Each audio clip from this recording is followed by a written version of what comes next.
আসসালামু আলাইকুম। দেশ এবং দেশের বাইরে যে যেখান থেকেই শুনছেন, আমি মোহাম্মদ মনির হুসাইন।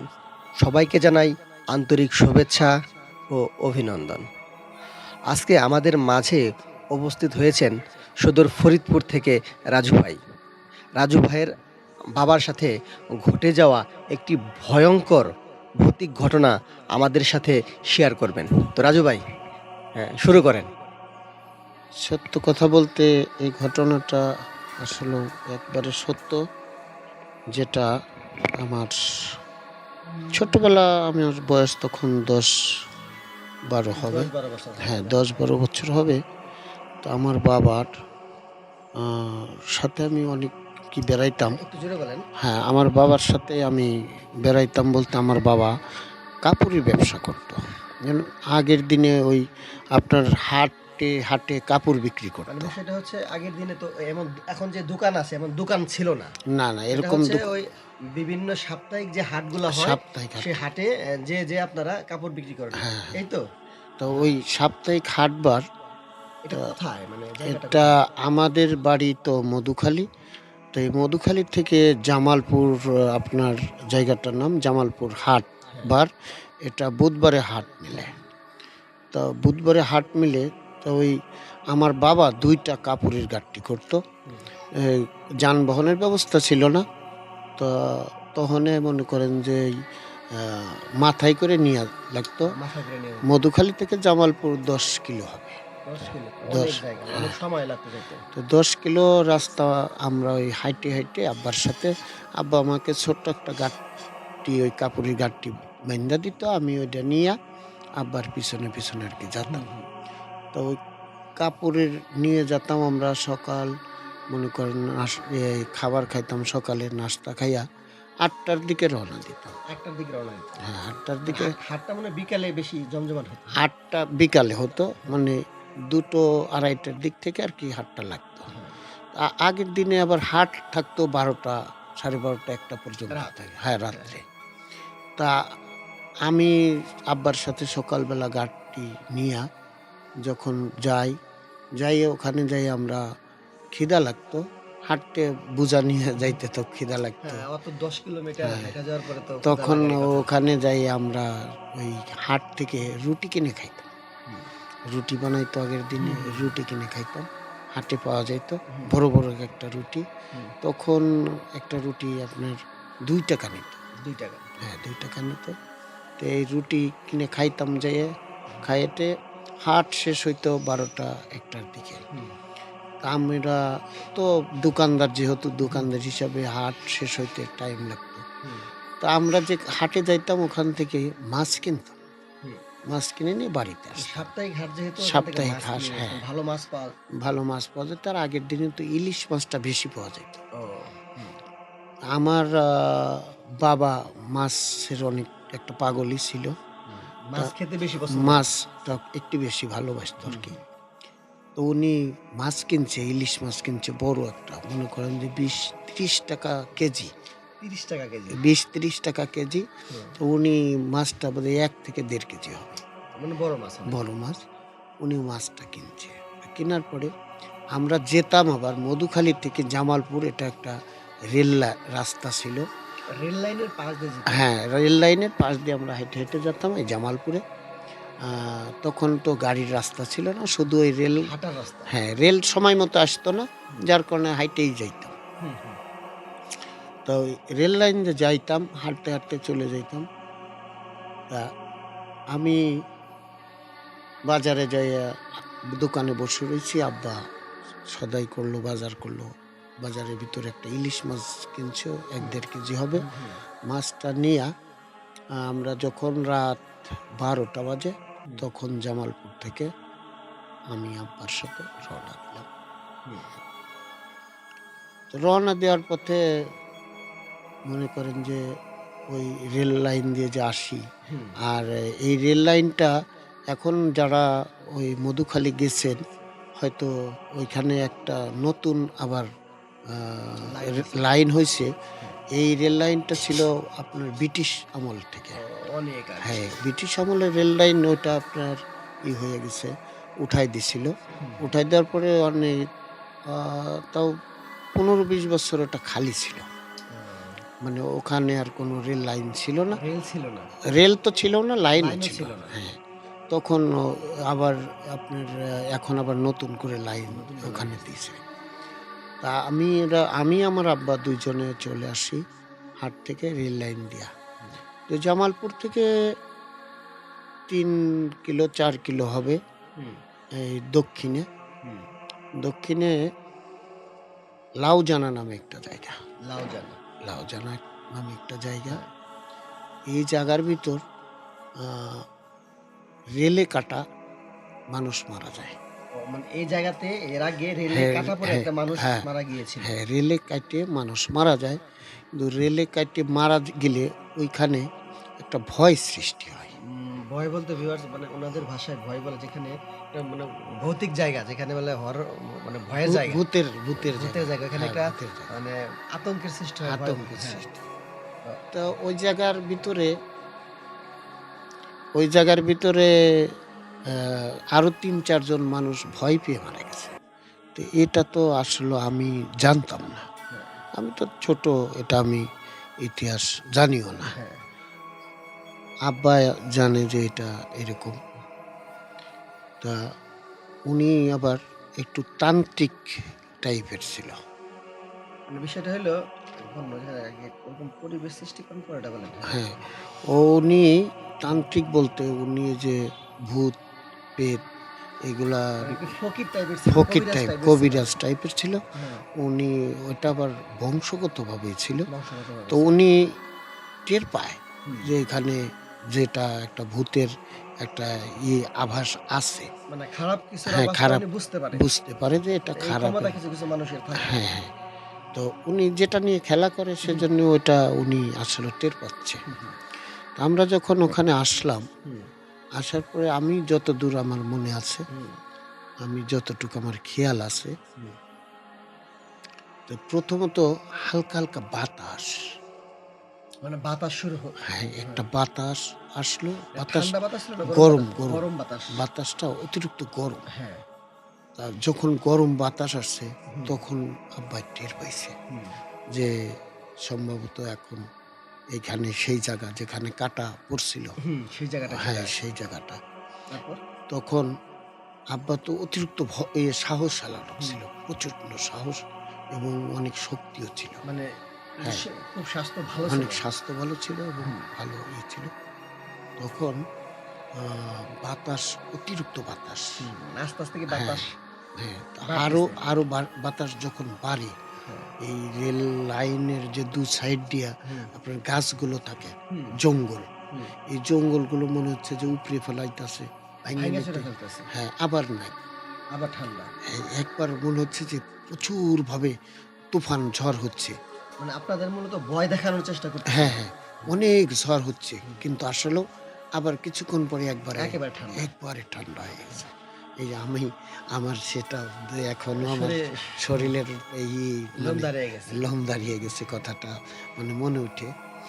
তা এখন আ যখন অতিরিক্ত বাতাস, হ্যাঁ। এই বাতাস আবার নাই, এরকম অবস্থা, তখন আমার আব্বাই এটা টের পাইছে। হ্যাঁ। পায়ে উনি মাথায় যে উনার এ বোঝাটা ছিল, হ্যাঁ। কাপড়ের গাঁটটি ছিল, হুম, ওইটা উনি নামায়। হুম, নামাইয়া আমার মাথাটা নামাইয়া হুম। আমারে কাছে নিয়ে বলতেছে, "ভয় পাস না।" ও ভয় পাস না। হ্যাঁ, আমি আপনি ছোট এগুলো তো। আপনাকে এগুলো দৌড়াদৌড় করে এগুলো ফটো মানে এখন আমাকে উনি কাছেই রাখছে। হ্যাঁ, কাছেই রাখছে। হ্যাঁ, বলতেছে ওই যে কাপড়ের গাঁট, হুম। গাঁটটিটা ওটার উপরে উনি আমাকে বসায় রেখেছে। ও বসায় বলতেছে, "এখানে বসে থাক। আমরা জিরাইতেছি।" হুম, মানে উনি টের পাচ্ছে যে এখানে একটা কিছু আসছে। হ্যাঁ। কিন্তু আমাকে ওইটা বলতে দিচ্ছে না। উনি বলতেছে যে, "অনেক পথ হাইটে আসছি। হ্যাঁ। যেহেতু হাইটে আসছি, একটা ক্লান্ত হয়ে গেছি। হুম, হুম, তাহলে এখানে বসে আমরা একটু জিরাই।" হুম, তো হুম, উনি বলতেছে, "আমি একটু হয়রানি হয়ে গেছি, হুম, ক্লান্ত হয়ে গেছি, একটু বসে জিরাই।" হুম, তো আমাকে ওরকম গাঁটটির উপরে বসায় আমি তো জিরাচ্ছি। হুম। হঠাৎ করে আরো বেশি তুফানের মতো হইয়া, আরো বাতাস বেশি হ্যাঁ, তুফানের মতো হুম, হয়ে চলে আসছে। আইসা হুম, আব্বার হাতে মাছ ছিল। হুম, হুম। ঠিক আছে? ওই মাছটা যে মাছটা হ্যাঁ, ওই মাছটা নেওয়ার জন্য শুধু ও বারবার আক্রমণ করতেছে। হুম, হুম, তখন তো বাতাস আকার ছিল। হুম, হঠাৎ করে হুম। একটা মানুষের বিরাট লম্বা, অবয়ব ছায়ার হ্যাঁ, মতো। অবয়ব ছায়া মানে বিরাট লম্বা, ওনার হুম। হাত অনেক লম্বা, আপনার দাঁতগুলো এক হাতের উপরে হবে এক একটা দাঁত। অনেক ভয়ঙ্কর চেহারা। হ্যাঁ, অনেক শরীরে লোম, এরকম একটা অদ্ভুত একটা চেহারা। হুম। তো এই অদ্ভুত চেহারা আমি যখন ওটা দেখছি, দেখার পরে আমি অজ্ঞান হই। ও, আপনি এরপরে অজ্ঞান হয়ে গেছেন হ্যাঁ, আমি একটা চিৎকার দিছি, হ্যাঁ, হ্যাঁ। চিৎকার দিয়ে আমি অজ্ঞান হয়ে গেছেন। অজ্ঞান হয়ে গেছি। তারপর? তখন আমার আব্বার তো আসলে সত্য কথাই যে আমি বলতেছি, আমার শরীরের লোমগুলো একেবারে শিহরে উঠতেছে। হ্যাঁ, তারপর? এই আমার আব্বা যখন দেখছে যে আমি জ্ঞান হারা হয়ে গেছি, হুম, তখন আমার আব্বার অনেক রাগ হয়েছে। হুম, তখন আমরা বসে রয়েছি ১-১.৫ ঘন্টা হয়ে যাবে। হুম, হুম। এরকমভাবে ১-১.৫ ঘন্টা, অর্থাৎ প্রায় ২টো ২.৫টা দুটো ২:৩০ বেজে গেছে। হ্যাঁ। এত দূর। কিন্তু জাতি বাড়তেছে না। হুম, মানে আমরা যে যাবো হুম, এরকম কোনো না। যখন একটু আগাইতে গেছি, হুম, হুম, আব্বা যখন আমার এই অবস্থা দেখছে, আব্বা নার্ভাস হয়ে গেছে হুম, যে কিরে আমার ছেলের এরকম হইলো। হুম, তখন আব্বার গামছা ছিল, এই মানে বোঝা নেওয়ার জন্য বা গাঁটটি নেওয়ার জন্য হুম। মাথায়, গামছা হ্যাঁ, মাথায় ছিল গামছাটা। হ্যাঁ, তখন আব্বা ওই গামছাটা মাজাতে বাঁধে। হুম, মাজায় বাঁধে হুম, উনি ওই লুঙ্গি পরা ছিল। সাধারণত লুঙ্গিকে ওই যে আমাদের দেশে কাছা বলে, হুম, কাছা। মানে লেংটি দিয়া যেটাকে বলা হয়, হুম, এই কাছা দিছে। হুম, কাছা দিয়ে মাজায় গামছা বাঁধছে। হুম, গামছা বাইন্দা উনি ভূতকে ডাকছে, হুম। "আসো, তুই আমার ছেলের এরকম করলি, আয়।" তখন ভূতের সাথে উনি মারামারি। ভূতের সাথে মানে আপনার মারামারি হ্যাঁ, আপনি এর আগে বলছিলেন আমাকে বলছিলেন ওই ভূত নাকি শুধু মাছ চাচ্ছিল। হ্যাঁ, মাছ মাছ চাচ্ছিল দিয়ে আমি কিন্তু, চলে যাবো। হ্যাঁ, মাছ দিলে চলে যাইত। হ্যাঁ, কিন্তু আব্বা বলতেছে যে, "আমি মাছ তোকে দিব না।" হ্যাঁ, ঠিক আছে? হ্যাঁ। মাছ তোকে দিব না। আর ও বলতেছিল আর মাছ ও ছাড়া আমি যেতে দিব না। হ্যাঁ, ও মাছ ছাড়া যাইতে দেবে না। হ্যাঁ, তখন ওই এত বড় দাঁত, হুম, এই দাঁত দিয়ে রেলের যে পাটিটা, হুম, হুম, পাটিটা কামড় দিয়ে উল্টায় ফেলাইতেছে। হুম, আব্বা যখন ডাক দিছে হুম, যে, "আয়, কিরকম পারিস? হুম, তোরে দেখে নিই।" হুম। তখন ও দাঁত দিয়ে রেল পাটিটা উল্টায় ফেলাই। উল্টে ফেলাইছে। হ্যাঁ, মানে ভয় দেখানোর চেষ্টা হ্যাঁ, করছে। ভয় দেখাচ্ছে, এত শক্তি যে মাছ দিলে চলে যাবে। হুম, আসলেও এ সত্য কথাই আমি মানে বলতেছি, কিন্তু আমার অনেক মাঝে মধ্যেই শরীরের একটা শিরশির ভাব মানে হচ্ছে। ভয়ে ভয়, ভয়ে মানে ওই ভয় কথাটা, ভয়ের শিহরণটা হ্যাঁ, শরীরে ওই যে কথাটা, আপনার প্রকাশ পাচ্ছে। আচ্ছা হ্যাঁ, ঠিক ওই আছে। কথাটা। তখন মনে করেন যে আব্বা সাথে ভূতে অনেকক্ষণ হুম, পাঁচটা করে, কিন্তু মাছ আব্বা ধরেই রাখছে। মাছ দিবে না। মাছ দিচ্ছে না। অথচ আব্বার সাথে অনেক পারাপারি করতেছে, জড়াজড়ি করতেছে। এভাবে করতে আব্বা তো প্রায় ক্লান্ত হয়ে গেছিল। ক্লান্ত, মানে নার্ভাস, কিন্তু উনি শুধু বলতেছে, "তোরে আজকে আমি ছাড়বো না।" হুম, আব্বার অনেক ওই যে রেল লাইনে যে পাথর থাকে না? হুম, এখান দিয়ে হাঁটু দিয়া আ ছিলে গেছে। শিলা যেয়ে মানে অনেক আহত হয়েছিল। হুম, হুম। তখন এভাবে করতে ৪টা বাজে। ৪টা বাজে গেছে। ৪টা বাজে গেছে। হুম, তো যখন ৪টা বাজে, তখন মনে করেন যে আজান দিছে। হ্যাঁ, আজান দিলে হ্যাঁ, ওই তখন আব্বা দেখে যে কোনো বাতাসও নেই, হ্যাঁ, কিছুই নেই। হ্যাঁ, তখন ও চলে গেছে। হ্যাঁ। মানে আমি, আমার জানা মতে যে আজান দিলে এই ভূতেরা, জিন পরি যারা, ওরা হুম, আসলেও থাকে না। থাকে না, ও অদৃশ্য হয়ে যায়। যাওয়ার সময় কিছু বলে যায়নি? যাওয়ার সময় বলার ভিতরে শুধু বলল যে, "তুই আজকা বাইচা গেলি, তোকে আবার দেখা যাবে।" এরকম একটা কথা বলে গেছে। মানে হ্যাঁ, হুম, আব্বা আমাকে, আমি তো জ্ঞানহারা। তখন আব্বু ক্লান্ত হয়ে পড়ে বসে আছিল। আপনিও অজ্ঞান ছিলেন। আমি তো অজ্ঞান।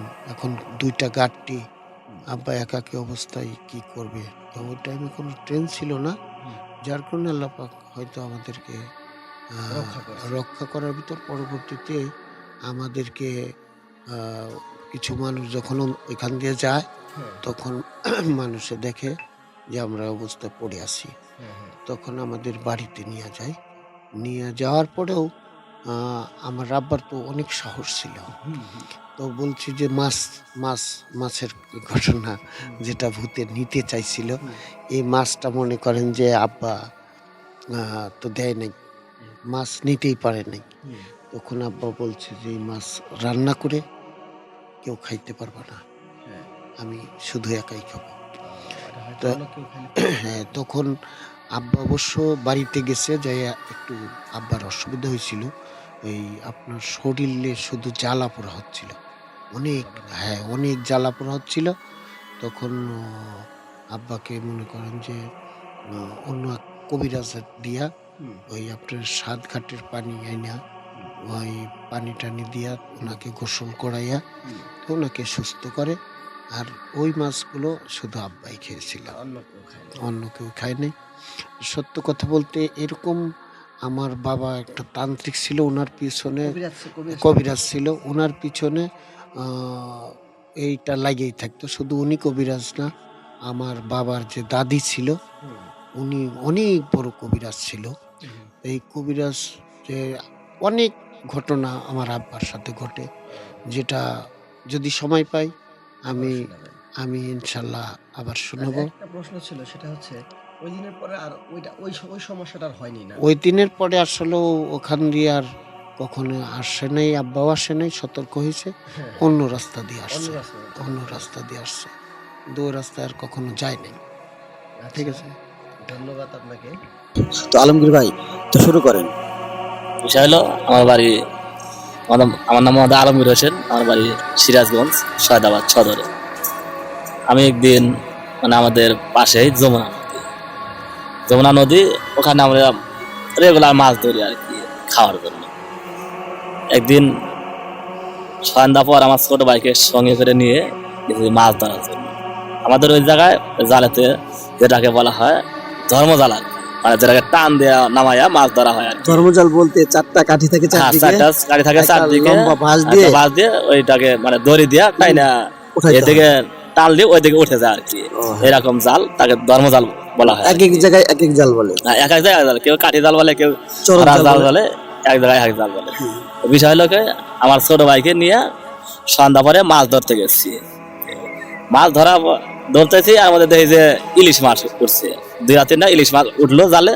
ওঠার পরে হ্যাঁ ধর্মজালে ইলিশ মাছ উঠছে, মানে খুব সুন্দর মাছ আর কি, যমুনার ইলিশ। তো আমার ছোট ভাইকে বলছে যে তাহলে তুই মাছ কটা নিয়ে তুই রাইখা খাওয়া দাওয়া করে। তখন রাত বাজে 12:30।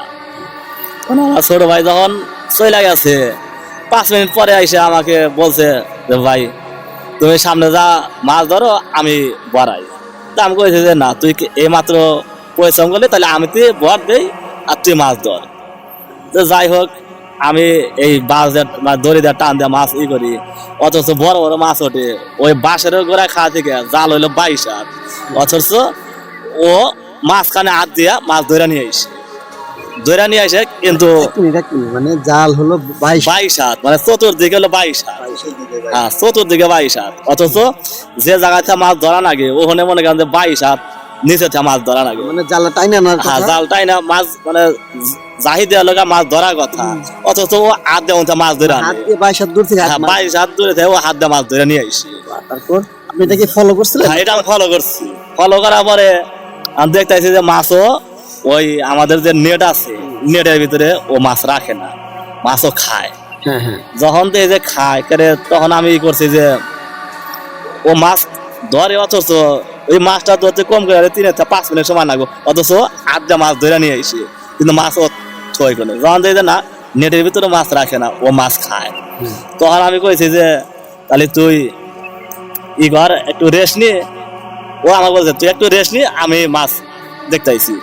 যখন আমি করছি যে তাহলে যেহেতু এই অবস্থা, ও আমার খালি বারবার করে আমি করি তুমি যা মাছ ধরো, মানে আমাকে সামনে দিব আর কি, মানে নদীর ভিতর দিব, ও ডাঙায় থাকবে, ও হলো শুকনায় থাকবে। আর আমাকে কইতেছে যে মানে বেশি পানির মধ্যে, মানে যে বাঁশটা গাড়া, ওই গাড়ার দিকে আমাকে যাইতে বলছে। তা আমি যখন ওর অবস্থা দেখছি যে ও মাছ ধরা খায়, আর ওর উদ্দেশ্য আমাকে সামনে দিয়ে যখন আমি মাছ ধরাই করবো, ও আমাকে পানির মধ্যে ডাবাইব, এই হলো ওই উদ্দেশ্য। অথচ ও ডলকে মাইসা দেয়। যখন আমি এই বিষয়টা দেখলাম যে না, এই অবস্থায় এনে যাওয়া যাবে না। তখন রাত বাজে কত, 1টা পার হয়ে গেছে। একটার বেশি। হ্যাঁ, এই ঘটনা মানে করতে মানে কোনোভাবেই একটু লোক নাই, একবার নির্জন সময় আপনি ওইখান থেকে আসতেও পারতেছেন মানে না। আসতে পারে না, অচ্ছি আমি হরাও পারতেছি না, কিন্তু ওকে আমি আইকানো পারতেছি না। হ্যাঁ। এই অবস্থা মানে যে আমি খালি কথাইছি যে আমার ছোট ভাই আইসুক, আমার ছোট ভাই আইসুক, অথচ তো আমার ছোট ভাই রূপ ধারণ করে ও মাছ ধরতেছি, বুঝতে কিন্তু আমি দিশা পাইছি যে এটা আমার ভাই না। আমি খালি আপনি এটা বুঝতে দিতেছেন না। না, আমি কিন্তু বুঝতে দিতেছি না যে এটা ও যে জলের মতো শস্য, আমি দিশা কিন্তু ওটা বুঝতে দেন। আমি খালি গোষ্ঠীর মতো যে আমার ছোট ভাই এর মধ্যে আইলি দুইজন যখন আমু তখন আর ও আমাকে কিছু করা পারবে না। যখন আমি ওর সাথে কোনো দিকে না পাইরা উঠলাম তখন বললাম যে তুমি তাহলে একটু মাছ ধরো, আমি একটু পেট সাফ করে আইসি। আমি পেট সাফ করে যখন মনে করেন যে ওই আমার জাল ছেড়ে 100 হাত দূরে যা খারাপ হয়েছে এর মধ্যে আমার ছোট ভাই চলে আসছে। আসার পরে বললাম যে এই দেখ তোর রূপ ধারণ করে আইসা ও মাছ ধরতে আইছে, অথচ তুই যে বাদ দিয়েছে আমি জানি যে এত তাড়াতাড়ি ঘুরে আসবে না, তুই যার 10 মিনিট পরে ও আইসা এরকম জালে উঠছে। যখন দুই ভাই এক জায়গায় হইলাম তখন করলো কি, ও এই জাল ছাইরা দিয়া মানে পুরা মাথা ডো পানির কোথা ভাষা দেয় যে যেরকম স্পিডে যায়, মানে পানির কোথা যে ভোর যায় পিছ ভোট করে কয়, ওইরকম দ্রুত বেগে ও কিছুক্ষণ যায় রে, মানে পানির মধ্যে ডুবে গেল আর কি। ডুবে গেল তখন আমি দিশা পেলাম যে এটা আসলে ঘটনাটা কি, কিন্তু ওই ইলিশ মাছের কারণে ওই জলের মধ্যে এই শস্যটা উঠাইছিল। পরে বলা হয়, আমি এলাকায় বলা হয় এলাকার এটাকে আপনি মাইসা দেয়, মাইসা দেয়। অনেক ঘটনা মনে করেন ওখানে অনেক লোক একটু দাবাইছে, কিন্তু আমরা ওই জায়গায় যে করি মানে আমরা একটু ভয় কম পাই। দেখা যায় যে একলা থাকি না, কিন্তু ওই সময় একলা আসছিলাম, যার কারণে ওই সুযোগেই ও আইসা হাজির হয়েছিল আর কি। তারপরে আর সমস্যা না। তারপরে যখন দুই ভাই অবস্থা রইলাম বললাম যে না আজকে আর মাছ মারা সম্ভব না, পরে মনে করেন জাল ধরে খুইলা নিয়ে বাসায় চলে আনলাম। পরের দিন সকালে সবাইকে বললাম যে আজকে রাত্রে এই ঘটনা হয়েছিল। আর ওই জায়গায় তার কিছুদিন আগে মানে সবাই জাল সেট করছি, ওই দিনকে জাল সরাই গেছে আর কি। ওই জায়গায় সেট করার পরে রাত বাজে তখন 2টা, এত ভারী একটা মাছ উঠছে। আমরা দুই ভাই মনে করেন যে ওই মাছটা ধরার নিয়ে করছি, জাল গোছা নিয়ে আইছি। এর মধ্যে পিছন থেকে আমাদের মানে অগাধ পানি তো মাছা বাঁধতে হয়, ওই মাছার পানির উপরে মাছা বাঁধতে তো উঠছে মনে করেন যে জাল তাই না মাছ ধরি। ওই করছে কি জাল সহ আমাদের একবারে উল্টা দিছে ফালায়া পানির ভিতরে, একবারে উল্টা ফালা দিয়েছে। যখন ফালা দিছে তখন মানে যে কোন রকম আমরা জান নিয়ে মানে উইটা আইছে আর কি। এরকম 2টা ঘটনা একই জায়গায় মানে যে ঘটেছিল আর কি। তবে ওই জায়গাটা সবাই জানে যে ভয়ঙ্কর জায়গা, এটা ভূতের আস্থানা আর কি। আচ্ছা, ধন্যবাদ ভাই আপনাকে এই ঘটনা বলার জন্য। আমি শুনেছি আরো ঘটনা আছে। আচ্ছা, আমরা এটা পরবর্তীতে আপনার আরো ঘটনা শুনবো। আজকে যে ঘটনাটি আপনাদের সাথে শেয়ার করব, এই ঘটনাটি যে পাঠিয়েছে তার নাম প্রকাশ্যে অনিচ্ছুক। তার ভাষায় ঘটনাটি পড়ছি। ঘটনাটি ঘটে আমার সাথে 2018-তে। আমি সহ আমার এক বন্ধু মিলে সিলেট হবিগঞ্জ এলাকায় যাই। মূলত ট্যুরটি দেওয়ার উদ্দেশ্য ছিল এসএসসি এক্সাম শেষ করে একটু ঘুরতে যাওয়া। তো সিলেটের হবিগঞ্জের একটু গ্রাম্য পরিবেশেই আমার মামার বাসা। আম্মুকে বলে আমরা রওনা দিব, তবে একটু স্বাধীনভাবে ঘোরার নেশায় আম্মুকে মিথ্যা বলি যে আমার বন্ধু সৈকতের দুলাভাইয়ের বাসা সিলেটে, ওই বাসায় আমরা 2 দিন থাকব এবং তারপরে মামার বাসায় 2 দিন। আসলে মূল প্ল্যান ছিল আমরা দুজন ওই 2 দিন হোটেলে উঠব। আমার মামা আমাদের মন মতো ঘুরতে দেবে না বিধায় এই প্ল্যানটি করি। আমার মামা ছিলেন খুবই স্টেট একজন মানুষ। আমি মূল ঘটনায় ফিরে যাই। বলে রাখা ভালো, ঘটনায় ব্যবহৃত নামগুলো ছদ্মনাম। আমার বন্ধু সৈকতের পরিচিত গাড়ি চালককে আমাদের সাথে করে নিয়ে যাই। ওনার নাম মাসুম। বয়সে আমাদের থেকে 7 থেকে 8 বছরের বড় হবেন, তাই ওনাকে আমরা ভাই বলে ডাকি। উনি ভাড়ায় গাড়ি চালান এবং খুব বেশি ট্যুর দিতে পছন্দ করেন। উনি আমাদের সাথে গেলেন, তবে শর্ত ছিল গাড়ির যাতায়াত বাবদ গ্যাস ও তেলের খরচ আমাদের বহন করতে হবে। খুশি মনে সব কিছু মেনে নিলাম, কারণ এতে যেমন আমাদের জার্নি সহজ হবে, তাছাড়া মাসুম ভাই অত্যন্ত মজার মানুষ। তিনি থাকলে ট্যুরটা জমবে। আমরা রওনা দেওয়ার কথা সকালে ঠিক করলেও মাসুম ভাইয়ের কাজ পড়ে যায় এবং আমাদের রওনা দিতে দিতে বেলা 3টা বেজে যায়। অনেক কথাবার্তা, আড্ডা ও জ্যাম সব কিছু ঠেলে আমাদের হবিগঞ্জ যেতে সময় লেগে যায় রাত 8টা। প্ল্যান মতো আমরা তো 2 দিন হোটেলে থাকবো, কিন্তু এত রাতে কোথায় উঠব তা ভাবছিলাম। এমন সময় মাসুম ভাই বলেন চিন্তা না করতে, ওনার এক পরিচিত গাড়ি চালকের বাসা খাওড়া বাজার, উনি সব ম্যানেজ করে দিবেন। খাওড়া বাজারে যেতেই দেখি আমাদের জন্য ওনার পরিচিত গাড়ি চালকের বন্ধুর ছোট ভাই আমাদের জন্য দাঁড়িয়ে আছেন। মাসুম ভাইয়ের উপর প্রচুর রাগ হলেও আমি এখন তার উপরে বেশ খুশি হলাম। যিনি আমাদের জন্য দাঁড়িয়েছিলেন তার নাম তানভীর। তাকে হোটেলের কথা জিজ্ঞেস করা হলো, তিনি আমাদের তার বাড়িতে থাকতে বললেন। এতে আমরা অসম্মতি জানাই এবং তাকে ধন্যবাদ দিয়ে হোটেলে ওঠার কারণগুলো বুঝিয়ে বলি। এ কথা শুনে উনি বলেন আমাদের হোটেলে থাকার প্রয়োজন নেই, আমরা তার কাকুর খালি বাসার মধ্যে থাকতে পারি। আমি বেশ খুশি হলাম এ কথা শুনে। যে কথা সেই কাজ, তার কাকুর বাসায় অবস্থান নিলাম। তার কাকুর বাড়ি বেশ বড়, সামনে বড় উঠান দেখে ভাবলাম এত সুন্দর একটা বাড়ি তা খালি পড়ে আছে। বাড়িটা বেশ পুরাতন হলেও থাকার জন্য আদর্শ লেগেছে, তবে সমস্যা গাড়ি রাখার জন্য নির্দিষ্ট জায়গা নেই। বাড়িতে কোনো বাউন্ডারি না থাকায় এই নিয়ে একটু চিন্তায় পড়তে হয়েছিল। রাতে আমরা ক্লান্ত থাকায় ঘুমানোর জন্য প্রস্তুতি নেই। যেহেতু সৈকত একটু ভীত, তাই সৈকত আর আমি এক রুমে ঘুমাবো এবং মাসুম ভাই আলাদা রুমে। মাসুম ভাই যে রুমটায় ঘুমালো সেই রুমের জানালা দিয়ে গাড়িটা স্পষ্ট দেখা যায়, আর আমরা একটু ভেতরের দিকে ঘুমালাম। রাত প্রায় 2:30। আমি আর সৈকত ভাবছিলাম কালকে সকালে কি করব। এমন সময় খুব বিশ্রী একটা গন্ধে যেন আমাদের দম বন্ধ হয়ে আসছিল এবং বাড়িটির ছাদে টিনের উপর কেউ অনবরত টোকা দিচ্ছিল, এ শব্দ আমরা পাচ্ছিলাম। গাড়ির কথা চিন্তা করে আমি সৈকতকে নিয়ে বাড়ির মেন দরজার দিকে যাই এবং দরজা দিয়ে উকি দিই, এই দেখতে যে কোনো চোর আসেনি তো। দেখি বাসার সামনে দিয়ে একটা মেয়ে সাদা রঙের শাড়ি পরে দৌড়াচ্ছে এবং হঠাৎ করে অদৃশ্য হয়ে গেল।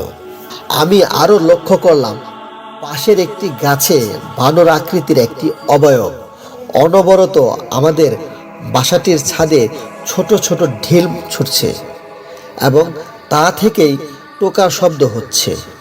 হঠাৎ সৈকতের ডাকে আমার হুঁশ আসে। সৈকত আমাকে জিজ্ঞেস করে যে কোনো চোর আসছে কিনা। আমি ওকে কিছু না বলেই চলে আসলাম রুমে। মনে অনেক প্রশ্ন এবং ভয় কাজ করছিল, তবুও সৈকতকে কিছু বললাম না, কারণ ও অত্যন্ত ভয় পাবে এবং এক্ষুনি বাসায় যাওয়ার জন্য কান্নাকাটি শুরু করে দিবে। আমি আর সৈকত ঘুমিয়ে পড়ি এবং রাত 3টার দিকে কারো হাঁটার শব্দ কানে ভেসে আসে। আমি আর সৈকত দুজন অপর দিকে ইশারা করি। হঠাৎ করেই জানালার পাশে কোনো একটা অবয়ব এসে জোরে চিৎকার করে ওঠে। প্রচণ্ড ভয়ে আমিও সৈকত চিৎকার করে উঠি। তাকে জিজ্ঞেস করলে তার কথা শুনে বুঝতে পারি সে মাসুম ভাই আমাদের সাথে মজা করেছে। আমি তাকে জিজ্ঞেস করলে উনি বলেন উনি সিগারেট খেতে বের হয়েছিলেন এবং এই সুযোগে গাড়িটা দেখে নিলেন। আমি একটু বের হয়ে ঠান্ডা বাতাস অনুভব করলাম এবং খুব পচানি দিল আমাকে ও সৈকতকে ভয় পাওয়া নিয়ে। আমি লজ্জায় গাছের অবয়ব ও শাড়ি পরা অবয়বটির কথা তাকে বলতে পারলাম না। সকালে আমরা তানভীরকে নিয়ে ঘুরতে বের হব। এই এলাকা সম্পর্কে ও চিনে এবং জানে বলে তানভীর ফোন দিয়ে আসলো, তার বাসায় নাস্তা করাতে নিয়ে গেল। তাই আমরা মিষ্টি কিনে রওনা দিলাম তানভীরের বাসার উদ্দেশ্যে। বলে রাখা ভালো, কাঁচা রাস্তা দিয়ে হেঁটে যেতে তানভীরদের বাসার সময় লাগে 10 মিনিট, কিন্তু বাজার হয়ে কাঁচা রাস্তা দিয়ে গাড়ি নিয়ে যেতে সময় লাগে 25 মিনিট। আমাদের যাত্রাপথে ওয়াশরুমে যাওয়ার প্রয়োজন হলো। আমি আশেপাশে গাড়িটি থামাতে বলি এবং 1 মিনিট হালকা হওয়ার জন্য সময় নিই। পাশের একটি বড় বট গাছের কোণায় হালকা হয়ে ঘুরতেই একটা বৃদ্ধ নারী আমার পিছনে দাঁড়িয়ে আমার দিকে তাকিয়ে থাকে। তার গায়ের রং অনেক কালো এবং এক চোখে ছানি পড়ে আছে, যেন ওই চোখটি অন্ধ, এবং খুবই রাগান্বিত কণ্ঠে আমাকে বলে, মিষ্টিগুলো এখানে দিয়ে যা। আমি তাড়াতাড়ি গাড়িতে চলে গেলাম। গাড়ি চলতে থাকে। এমন সময় মাথায় চিন্তা আসলো যে মিষ্টির ব্যাপারে ওই মহিলা কিভাবে জানলো। যদি নামার সময় দেখেও থাকে, তবে মহিলাটি এত দূর আমার কাছে না এসে গাড়িতে থাকা লোকজনের কাছে যেতে পারত। ব্যাপারটি আমার কাছে অদ্ভুত লাগলেও কাউকে বললাম না। এরপর সারা দিন ঘুরে আবারও তানভীরের কাকার বাড়িতে ফিরে এলাম। অনেক ঘোরাঘুরি করে অনেক ক্লান্ত সবাই। হঠাৎ মাসুম ভাই আমাদের সাথে নিয়ে ঘুমাবে, কিন্তু আমরা রাজি হলাম না, কারণ উনি আবারও কোনো দুষ্টমির চিন্তা এঁটেছে মনে, এটা ভেবে। রাতে খুব গভীর ঘুমে স্বপ্ন দেখছি সকালের দেখা বিবস্ত্র চেহারার মহিলাটি আমাকে গলার টিপে ধরে বলছে, 21 কেজি মিষ্টি ও একটা ছাগল বট গাছের নিচে রেখে যা। আমি হঠাৎ সৈকতের জোরে ধাক্কা দেওয়ায় আমার ঘুম ভেঙে যায় এবং আমি চমকে উঠি। সৈকত কাঁপা কাঁপা গলায় জিজ্ঞেস করলো, তুই ঘুমে কাঁদছিলি কেন? আমি কিছুক্ষণ চুপ থাকার পর আবারও জিজ্ঞেস করায় বললাম, কিছু না, বোবা জেনে ধরেছিল তাই। হঠাৎ পাশের রুম থেকে মাসুম ভাই চিৎকার করে উঠলে আমরা দুজনে দৌড়ে যেয়ে দেখি মাসুম ভাই অজ্ঞান হয়ে পড়ে আছে মাটিতে, এবং যে জানালাটি দিয়ে গাড়ি দেখতেন সে জানালাটি সজোরে কাঁপছে। ওনাকে পানি দিয়ে জ্ঞান ফিরানো হলে উনি কিছুক্ষণ চুপ করে থেকে আমাদের বলে যে আজকে একসাথে ঘুমাবো। আমার বোঝার বাকি রইল না যে আমরা ভয় পেতে পারি বলে উনি এখন আমাদের কাছে কিছু বলছে না। এরপর ওই দিন আমাদের সাথে আর কোনো কিছু ঘটেনি। সকালবেলা মাসুম ভাইকে অনেকবার জিজ্ঞেস করায় উনি মুখ খুললেন। উনি গাড়ি দেখতে জানালার কাছে আসতেই দেখেন একটি সাদা শাড়ি পরা মহিলা উঠানে হাঁটছে। খুবই অপরূপ সুন্দরী মনে হলো।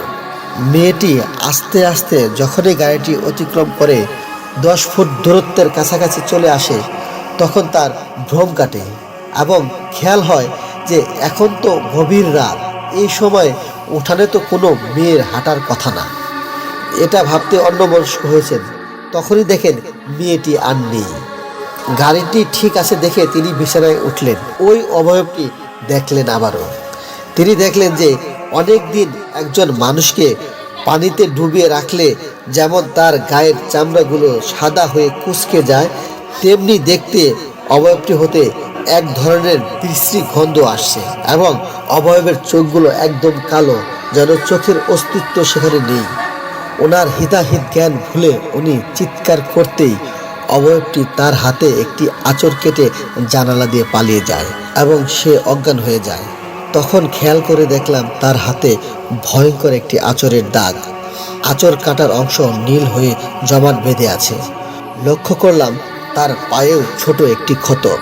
জিজ্ঞেস করতে উনি বলেন, যেদিন রাতে উনি আমাদের ভয় দেখিয়েছিলেন, তারপরে ঘুমোতে গিয়ে উনি একটি স্বপ্ন দেখেন যে একটি সাদা রঙের বিড়াল তার পায়ে আঁচড় মেরে চলে যায়। সকালে সত্যি তার দাগটি দেখতে পায়। এজন্যই দুজনকে নিয়ে একসাথে ঘুমোতে চেয়েছিলেন ওই দিন। এরপর আমরা মামার বাড়িতে চলে যাই, কিন্তু ঘটনা এখনো শেষ হয়নি। কে জানতো আমাদের সাথে আরো ভয়ঙ্কর কিছু ঘটতে যাচ্ছে। মামার বাসায় গিয়ে ভয়ে মামাকে কিছু বলতে পারিনি যে আমাদের সাথে এসব ঘটেছে, কারণ আমরা তো মিথ্যা বলে বাসা থেকে বের হয়েছিলাম যে সৈকতের দুলাভাইয়ের বাসায় আমরা থাকব। মামা সেগুলো জানতো না। ভেবেছিলাম তানভীরের কাকার বাসায় যে ঘটনাগুলো ঘটেছিল এই বাসায় তা আর ঘটবে না। ওই দিন মামার সাথে অনেক জায়গায় ঘুরলাম। ঘুমাতে যাওয়ার সময় মামা ও মাসুম ভাই একসাথে, আমি ও সৈকত একসাথে, মামি ও ছোট মামাতো বোনকে নিয়ে একসাথে ঘুমালো। আমি আর সৈকত অনেকক্ষণ গল্প করতে করতে ঘুমিয়ে পড়ি। হঠাৎ প্রচণ্ড মশার কামড়ে ঘুম ভেঙে যায়। মশারির ভেতরে এত মশা কিভাবে ঢুকলো তা দেখার জন্য মোবাইলে লাইট জ্বালাই এবং দেখি বনে জঙ্গলে একসাথে প্রচুর মশা জমে থাকে, তেমনি যেন মশারির ভেতরে হাজার হাজার মশা। আমি এই দেখে চমকে গিয়ে জলদি লাইট অন করে দেখি আমাদের রুমের চার দেয়ালে তেলাপোকা দিয়ে ভরে গেছে। একসাথে চার দেয়ালে হাজার হাজার তেলাপোকা থাকায় আমি যেন কোনো বদ্ধ গুহায় বসে আছি। পরে এক দৌড় দিয়ে চিৎকার করে মামার রুমে গিয়ে মামাকে নিয়ে আসি। মামাকে নিয়ে এসে দেখি কিছুই নেই ঘরে। মামা বলল, এসব আমার মনের ভ্রম। আমার চিৎকার শুনে সৈকত ও মামির ঘুম ভেঙে যায় এবং সৈকত সব শুনে ও আমার সাথে ঘুমাবে না বলল। মাসুম ভাইয়ের সাথে সৈকত ঘুমালো আর আমি আর মামা একসাথে ঘুমাতে চলে যাই। রাত 2:30। মামা বলল, গ্রামে এসেছিস প্রথমবার তো, তাই তো এমন ভ্রম হয়েছে, এখন ঘুমিয়ে পড়। মামা ঘুমিয়ে গেল, কিন্তু আমার ঘুম আসছে না। রাত প্রায় 3:30। টিনের মধ্যে ছোট ছোট শব্দ হচ্ছে এবং মৃদু স্বরে আমার নাম ধরে ডাকছে। আমি ভাবলাম মামা কি এসব শুনছে না, না আমি একাই শুনছি। হঠাৎ মামা মেয়ে কণ্ঠে বলে উঠল, তুই কি মিষ্টি দিবি না? আমি হঠাৎ করে লক্ষ্য করলাম মামার এক চোখে ছানি পড়ে গেছে এবং গায়ের রং কুচকুচে কালো হয়ে উঠেছে। হঠাৎ লাফ দিয়ে মামা আমার উপরে উঠলে আমার গলা টিপে ধরলো। আমি কোনো কিছু বলতে পারছিলাম না। হাজার চেষ্টা করেও আমার গলা দিয়ে কোনো শব্দ বের হচ্ছিল না। পা নাড়াচ্ছিলাম বাঁচার চেষ্টায়। হঠাৎ করে মাসুম ভাইও বাসার সবাই এসে মামাকে আমার উপর থেকে সরিয়ে নিয়ে যায় এবং মামা সকলকে অসভ্য ভাষায় গালিগালাজ করতে থাকে। তিনি অনবরত মহিলা কণ্ঠে কথা বলছেন। আমি ভয়ে মাসুম ভাইয়ের পিছনে যেয়ে লুকাই। মাসুম ভাই ও সৈকত মামি তিনজনে মিলে মামাকে একটি রুমে আবদ্ধ করে রাখে। সেই রাতে আমরা কেউ ঘুমাই না, একসাথে জেগে থাকি। মাসুম ভাই বলেন, তিনি প্রচুর জোরে লাথি মারার শব্দ শুনে সৈকতকে নিয়ে আমাদের রুমে আসতেই দেখে এইরকম অবস্থা। বুঝতে পারলাম ছোটাছুটির কারণে টিনে লাথি লেগেছিল। তার শব্দ শুনেই সবাই এসেছে। এই যাত্রায় আল্লাহর রহমতে আমি বেঁচে গেলাম। সকালে একটি বড় হুজুরকে ডেকে এনে সব কিছু খুলে বলতেই তিনি বললেন, তোমরা যে বাড়িতে থেকেছ তা 1 বছর ধরে খালি পড়েছিল। এই অবস্থায় কিছু বদ জিন ওই বাসাতে থাকা শুরু করে দেয়। তোমাদের উপস্থিতি তাদের পছন্দ হয়নি, তাই তারা ভয় দেখিয়ে তোমাদের বাসা থেকে তাড়িয়ে দিয়েছে। কিন্তু হুজুরকে আমার সাথে যা ঘটেছে তা ব্যাখ্যা দিতে বললে তিনি দীর্ঘ নিঃশ্বাস ছেড়ে বলেন, এটা তোমার কর্মের ফল। উনি আরও বলেন, আমি যে বট গাছটার কোনায় হালকা হয়েছিলাম, সে বট গাছটা লাগানো হয়েছিল একটি মহিলা ত্রান্তিকের কবরের ওপর। আজ সেই গাছটি সুবিশাল হয়ে গেছে, আর আমার কর্মের কারণে তিনি আমাকে শাস্তি দিচ্ছেন। আমি হুজুরকে বললাম আমি কি করব। তিনি আমাকে একটি তাবিজ দিলেন এবং সব সময় পরিধান করতে বললেন। পাশাপাশি আমার মামাকেও একটি তাবিজ দিলেন এবং তার বাড়ি বন্ধ করে দিয়ে চলে গেলেন। মামি 1 কেজি মিষ্টি ও একটি মোরগ নিয়ে সেই বট গাছে রেখে আসলেন। এরপর থেকে আমার সাথে আর কোনো ধরনের ঘটনা ঘটেনি। এই ছিল আমার ঘটনা। আজকে যে ঘটনাটি শেয়ার করব, সেই ঘটনাটি কলকাতা থেকে পাঠিয়েছেন মুর্শিদ ভাই। যেভাবে লিখেছে আমি সেভাবেই পড়ছি। হ্যালো মনির ভাই, আমি মুর্শিদ বলছি কলকাতা থেকে। মাস 2 হলো আমি ব্যাংকে চাকরি পেয়েছি। প্রথম পোস্টিং দিয়েছে মুর্শিদাবাদের চৌগাছায়। অফিস থেকে ফিরে রান্নার ব্যবস্থা করছিলাম। হঠাৎ মায়ের ফোন এলো, বাবার মাইল্ড অ্যাটাক করেছে। মাকে আশ্বস্ত করলাম এই বলে যে আমি যত তাড়াতাড়ি সম্ভব আসতেছি। ছুটতে ছুটতে স্টেশনে গিয়ে জানতে পারলাম এখানে এক্সপ্রেস ট্রেন খুব কম দাঁড়ায়, তবে 11:30টায় ট্রেন আছে, সেটাও 2 ঘন্টা লেট। আমি টিকিট কেটে কিছুটা নিশ্চিত হলাম। মফস্বলের এই স্টেশনটিতে লোকজন এমনিতেই খুব কম থাকে, তার উপর ডিসেম্বরের কনকনে ঠান্ডা একেবারেই নির্জন হয়ে গেছে।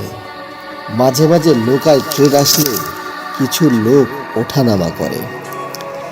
খালি একটা চায়ের স্টল খোলা আছে, ওখানে বারবার চা খাচ্ছি আর ট্রেনের জন্য অপেক্ষা করছি। 11:15 নাগাদ একটা মেয়ে দৌড়াতে দৌড়াতে স্টেশনে এলো। আমার সামনে এসে হাঁপাতে হাঁপাতে বলল, আচ্ছা 11:30টার ট্রেনটি কি ছেড়ে চলে গেছে? আমি বললাম, না, ওটা 2 ঘন্টা লেট। তাই যাক বাবা, বাঁচা গেল। এই শীতেও মেয়েটিকে ঘামতে দেখে বললাম, চলুন ওই বেঞ্চে বসি। বসে ব্যাগ থেকে জলের বোতলটা দিতেই মেয়েটি এক নিঃশ্বাসে আধা বোতল জল খেয়ে ফেলল। কথায় কথায় দুজন দুজনের পরিচয় জানলাম। মেয়েটির নাম তৃপ্তি, কলেজে পড়ে, কলকাতায় যাবে, খুব জরুরি একটা কাজ আছে। ঠান্ডায় মেয়েটি খুব জড়সড় অবস্থায় বসে থাকতে দেখে আমি চা আনতে গেলাম, কিন্তু চা নিয়ে ফিরে এসে দেখি মেয়েটি নেই। এদিকে ওদিকে খুঁজেও না দেখতে পেয়ে চা স্টলের ছেলেটিকে জিজ্ঞেস করতেই ও বলল, না, আমি তো কাউকে দেখিনি। আমি চলে যাচ্ছিলাম। ও আমাকে ডেকে বলল, আচ্ছা মেয়েটিকে লাল রঙের শাড়ি পরা ছিল আর হাতে একটি ছোট ব্যাগ? আমি বললাম, হ্যাঁ তাই তো ছিল। তবে যে বললেন আপনি কাউকে দেখেননি। ছেলেটি মৃদু হাসল। বছর 3 আগে মেয়েটি বাড়ি থেকে পালিয়ে এই স্টেশনে এসে অপেক্ষা করছিল ওর প্রেমিকের জন্য। ছেলেটি মৃদু হেসে বলল, কথা ছিল 11:30টার ট্রেন ধরে কলকাতায় গিয়ে বিয়ে করবে, সংসার করবে, কিন্তু ট্রেন এসে চলে গেল, ছেলেটি আসেনি। মেয়েটি রাগে, দুঃখে, লজ্জায়, অভিমানে 12টার লোকাল ট্রেনের নিচে ঝাঁপ দিয়ে আত্মহত্যা করে।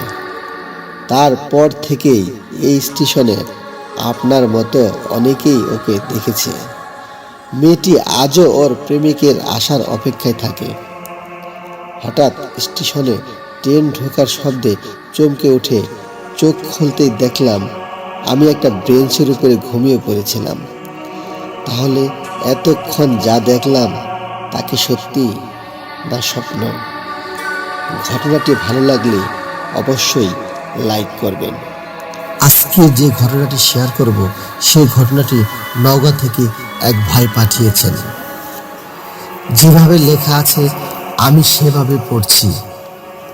আসসালামু আলাইকুম মনির ভাই, আমি জানি আপনি ভালো আছেন, তাই জিজ্ঞেস করলাম না। আমি নওগাঁ জেলার পুতনিতলা উপজেলার একটি গ্রাম থেকে বলছি। আমি সরকারি চাকরি করি, তাই স্টুডিওতে যাওয়ার সুযোগ হবে না। ঘটনাটি ভালো লাগলে পড়ে শোনাবেন।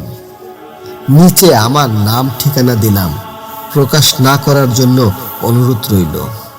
ঘটনাটি আমার না, আমার নানির সঙ্গে ঘটে যাওয়া একটি ঘটনা। আমার মা আমাকে ঘটনাটি বলেছে। ঘটনাটি প্রায় আজ থেকে 60 থেকে 70 বছর আগের ঘটে যাওয়া একটি ঘটনা।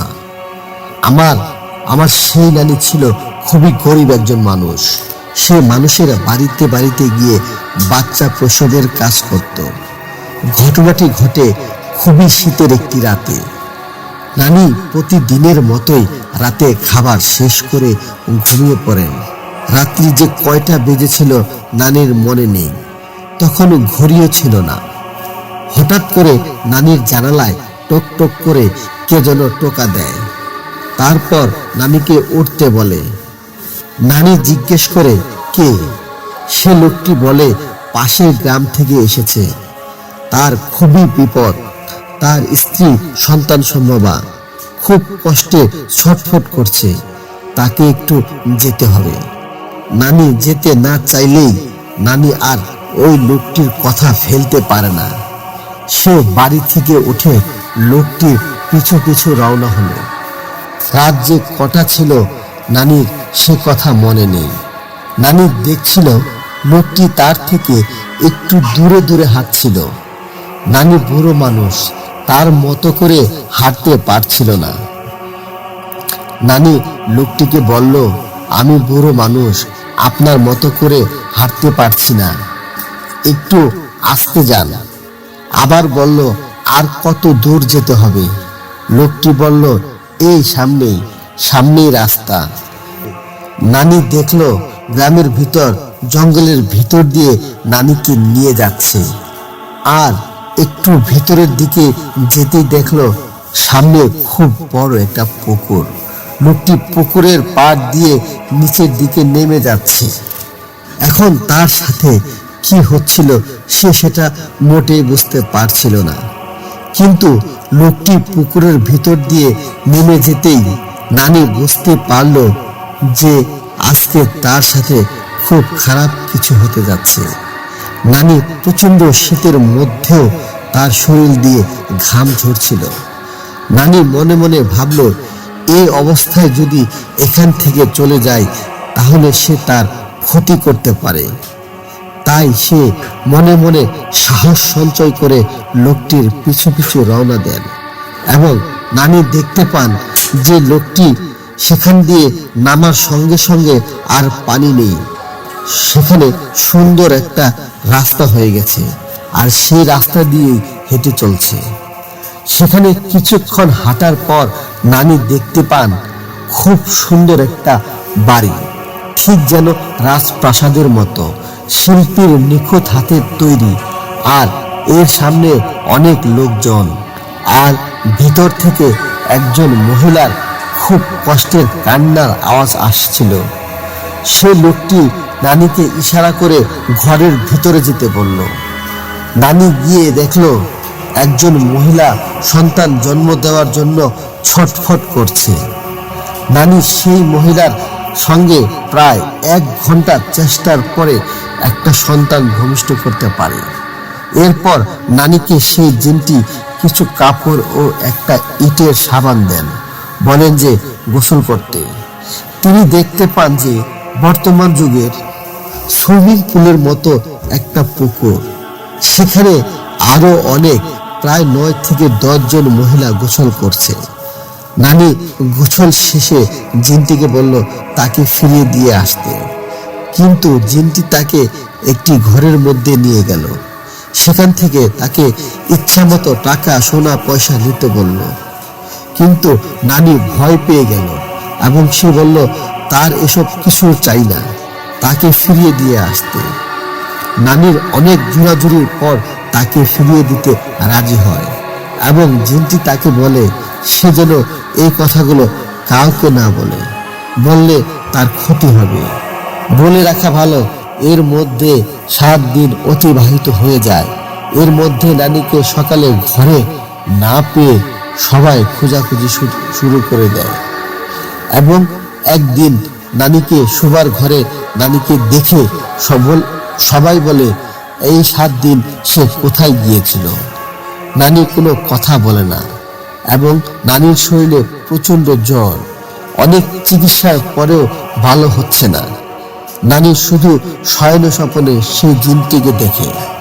একদিন রাতে নানির শরীরে প্রচন্ড কাঁপুনি দিয়ে জ্বর আসে এবং নানিকে একটি ভ্যানে করে ডাক্তারের কাছে নিয়ে যেতে হয় এবং রাস্তার মধ্যে সেই জিনটা একটা সাদা কাপড় পরে হাজির হয় এবং বলে এই অসুখ কোনো ডাক্তারের কাছে নিয়ে গেলে ভালো হবে না, সে স্থানীয় একটি মাদ্রাসার হুজুরের কাছে নিয়ে যেতে বলে। খালি পায়ে সেখানে যেতে হবে, নিয়ে আসার সময় পিছনে ফিরে তাকানো যাবে না। তার কথা মতো সেই হুজুরের কাছে সে নিয়ে যায় এবং পানি নিয়ে আসে। এরপর তার অসুখ আরো বেশি হয়। এর 3 দিন পর আবারও জিনটি নানির ঘরে আসে এবং বলে তারা জুতা পরে সেখানে গিয়েছিল, এর কারণে অসুখ বেশি হয়েছে। আবার সেখানে যেতে বলে এবং আবার যায়। সেখান থেকে পানি পড়া নিয়ে আসে, নানি খায় এবং আস্তে আস্তে নানি সুস্থ হয়ে যায়। সেই জিনটা কিছুদিন পর পর নানির কাছে আসতো এবং নানিকে অনেক কিছু দিতে চাইতো, কিন্তু নানি কিছু নিতে চাইতো না। একদিন একটা বস্তা ভরে কিছু চাউল, কিছু মিষ্টি ও কিছু ফল নিয়ে আসে এবং বলে অনেক উপকার করেছে নানি তাদের। অনেকে অনেক চেষ্টা করেও যে কাজটি পারেনি, নানি সেই কাজটি পেরেছে। তাই নানিকে কিছু দিতে চায় এবং ছেলেটিকে দেখে আসতে বলে।